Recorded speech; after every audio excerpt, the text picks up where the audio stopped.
여러분, 오늘은 우리가 한 번쯤 고민해 봐야 할 현실적인 주제입니다.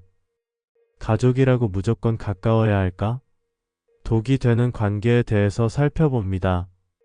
가족은 소중한 존재이지만 모든 가족 관계가 긍정적이기만 한 것은 아닙니다. 때로는 가족이 우리의 정신적, 감정적 에너지를 소모하게 만들고 독이 되기도 합니다. 오늘 영상에서는 다산 정약용 선생님의 가르침과 현대적 사례를 바탕으로 가족 관계를 현명하게 유지하는 방법에 대해 이야기해 보겠습니다. 그럼 시작해 볼까요? 첫 번째, 가족도 관계다. 독이 되는 가족을 피해야 하는 이유. 다산 정약용 선생님은 모든 관계는 상호적이어야 한다고 말씀하셨습니다. 하지만 가족 관계라고 해서 무조건 가까워야 하는 것은 아닙니다. 이유는 다음과 같습니다. 가족이라도 상호 존중이 없으면 관계는 독이 된다. 무조건적인 희생을 강요하는 가족이 존재한다. 가까울수록 갈등과 상처가 깊어질 수 있다. 연구에 따르면 불건전한 가족 관계가 스트레스 수준을 높이고 심지어 건강에도 악영향을 미칠 수 있다고 합니다.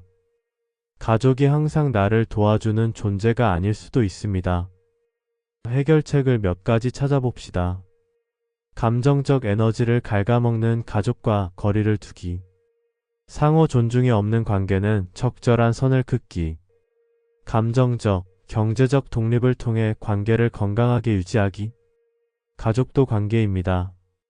독이 되는 관계라면 거리를 두는 것이 더 현명한 선택입니다. 두 번째, 가족이라고 무조건 희생해야 할까?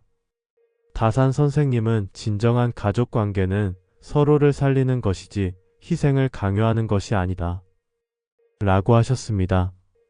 하지만 많은 사람들이 가족을 위해 희생하는 것이 당연하다고 생각합니다. 이유는 다음과 같습니다. 가족을 위해 희생하는 것이 미덕이라고 배우지만 그 희생이 반드시 좋은 결과를 낳지는 않는다. 부모, 형제, 친척이 당연한 듯 도움을 요구하는 경우가 많다.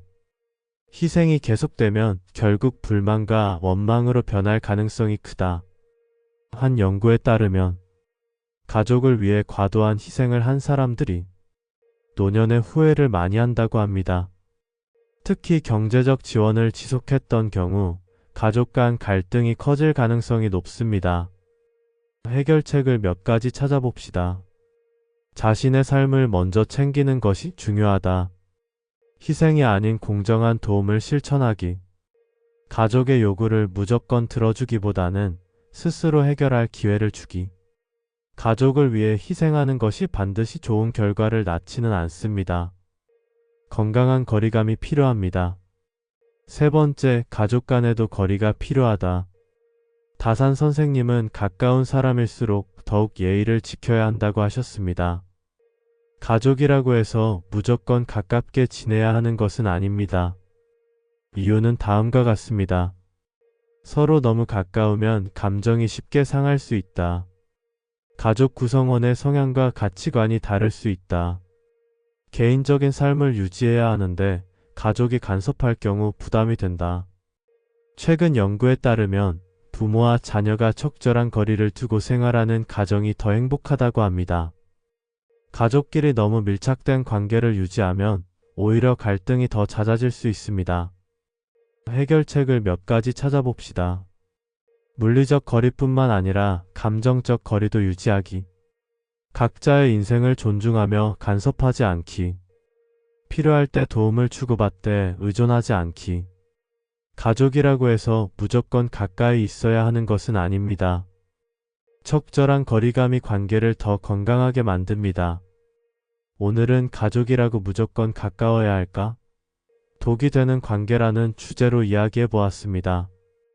다산 정약용 선생님의 가르침에서 배우듯 가족 관계에서도 적절한 선이 필요합니다.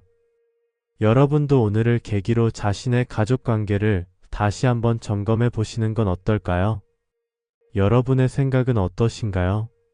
댓글로 여러분의 의견을 나눠주세요.